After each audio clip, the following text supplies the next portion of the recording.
تو زار شاہی نے کیا کیا تھا کہ روس کے تمام لوگوں کی زندگی کو آجرن بنا دیا تھا، جیسا کہ آج ہمارا فوجی اسٹیبلشمنٹ نے ہمارے لیے کچھ بھی نہیں چھوڑا۔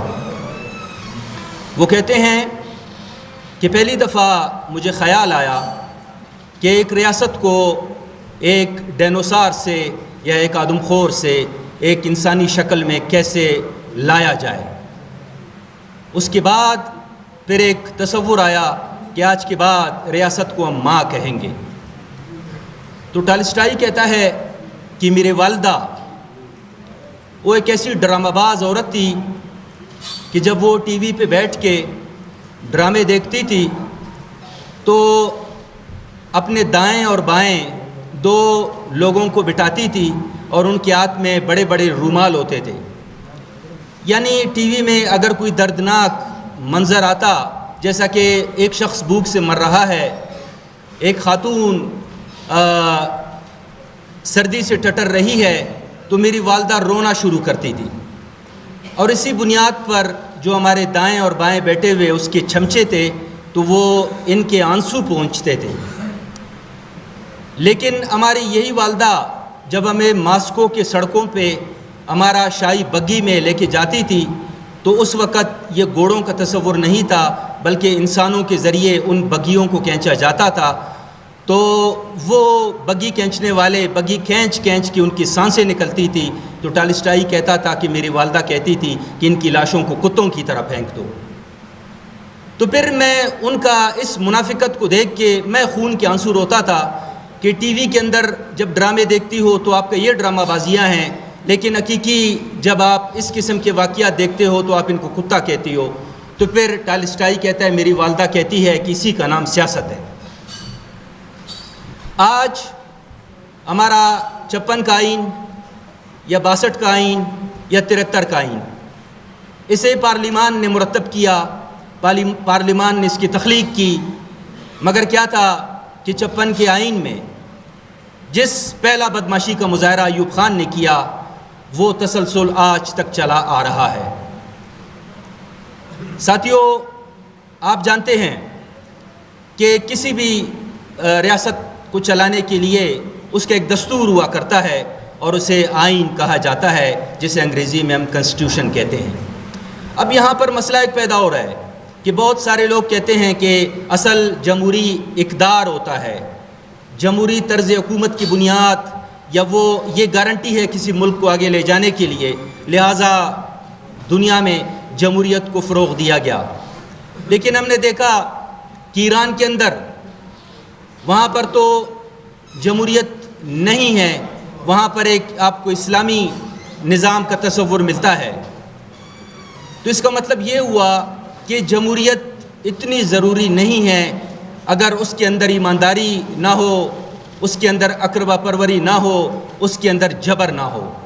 پھر ہم نے یہ بھی دیکھا کہ جہاں پر کمیونزم اس وقت بھی نافذ ہے، خواہ وہ چائنا کی شکل میں ہے یا کوریا کی شکل میں ہے یا رشیا کی شکل میں ہے، وہ تو بہترین انداز میں چل رہا ہے۔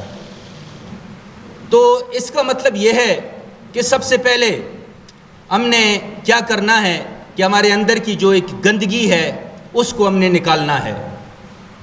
یعنی آج پاکستان کے اندر آپ دیکھتے ہو کہ ان کے بڑے بڑے بڑکے مارتے ہیں یہ لوگ، یہ آپ کو آرٹیکل 19 کی بات کرتے ہیں کہ یہاں پر right for freedom of speech ہے، یعنی آپ آزادی کے ساتھ بول سکتے ہو، آزادی کے ساتھ آپ بیٹھ سکتے ہو، اٹھ سکتے ہو۔ لیکن ہم کیا دیکھتے ہیں کہ ابھی آپ نے اس مرتبہ کے الیکشن کو دیکھا کہ یہ الیکشن ایسا بکا جیسا کہ گھوڑے اور گدھے بھی نہیں بکتے ہیں۔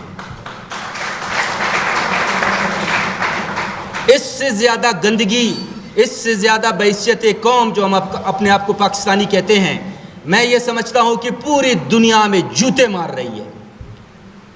اس کی بنیادی وجہ یہ ہے کہ ہمارے اندر وہی گندگی ہے، ہمارے اندر وہی دو نمبری ہے، ہمارے اندر وہی مسائل ہیں جسے دنیا نے 200 صدی پیچھے چھوڑ دیا۔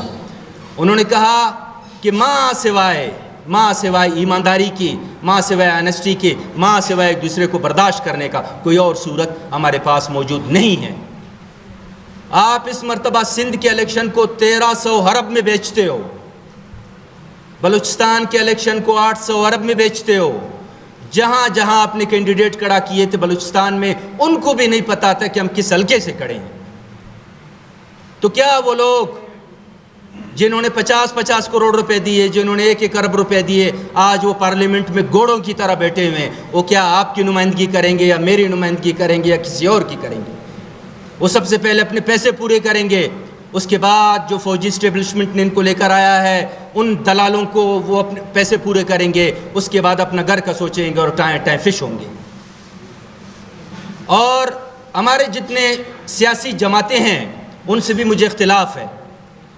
وہ اس طرح کہ آپ نے دیکھا کہ عمران خان کو جب ووٹ فار کانفیڈنس مل رہا تھا یا اس وقت اس کا سلیکشن ہو رہا تھا تو 173 پارلیمان کے جو ممبرز تھے انہوں نے ووٹ دیے اسے.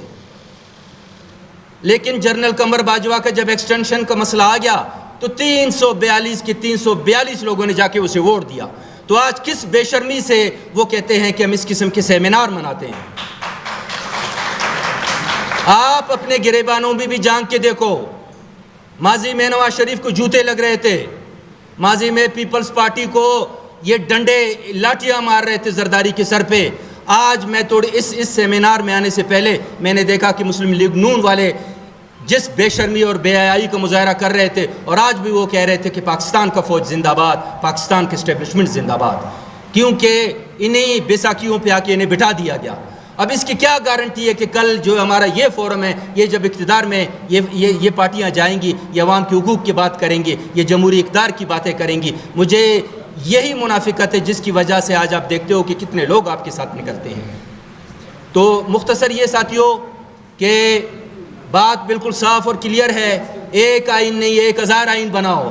جبکہ آپ کے نیت کے اندر فتور ہے, آپ کے اندر بددیانتی ہے. میں یہ سمجھتا ہوں کہ اس وقت 77 سال ہونے کو ہے, 177 سال میں بھی اس ملک کی یہی حالت ہوگی, یہی IMF ہوگا, یہی ہماری کال ہوگی اور یہی بددیانت حکمران ہوں گے. Thank you very much.